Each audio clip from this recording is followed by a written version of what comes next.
দেখুন অঙ্কটা কি বলেছে 14562 এই সংখ্যাটি নিচের কোন সংখ্যা দ্বারা বিভাজ্য। সংখ্যা তত্ত্বের একটা অঙ্ক এটা। তো বিভাজ্যের এই অঙ্কগুলো কিভাবে করতে হয় দেখুন, এক একটা অঙ্কের এক রকম নিয়ম আছে, নিয়মগুলো জাস্ট মনে রাখলে কয়েক সেকেন্ডের মধ্যে অঙ্ক হয়ে যায়। এই সংখ্যার শেষে দেখুন, শেষের সংখ্যা যেটা আছে সেটা কি আছে, 2 আছে। এদিকে কি একক, দশক, শতক এইভাবে হয়।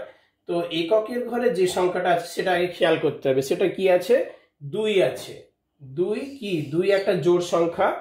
তো এককের ঘরে যদি জোড় সংখ্যা থাকে সেই সংখ্যাটি সবসময় 2 দিয়ে বিভাজ্য হয়, সবসময় 2 দিয়ে বিভাজ্য হবেই। এবার যদি 4 থাকে তাহলে 2 দিয়ে বিভাজ্য হবে, 4 দিয়েও বিভাজ্য হবে। যদি 6 থাকে তাহলে সেটা 2 দিয়ে বিভাজ্য হবে, 6 দিয়ে বিভাজ্য হবে এবং 3 দিয়ে বিভাজ্য হবে। এরকম কিছু কিছু নিয়ম আছে, সেগুলো আমি পরপর বলে দেব। তো এক্ষেত্রে এককের ঘরে কি আছে, 2 আছে। প্রথমেই দেখবেন এখানে জোড় সংখ্যা যদি থাকে, অপশানে যদি 2 থাকে তাহলে 2 দিয়ে বিভাজ্য হবে। এখানে যদি কোনো জোড় সংখ্যা থাকে, ঠিক আছে, তাহলে এই অঙ্কের ক্ষেত্রে এখানে কত আছে, 2 আছে জোড় সংখ্যা, তাহলে 2 দিয়ে বিভাজ্য। উত্তর হবে অপশন এ, ঠিক আছে।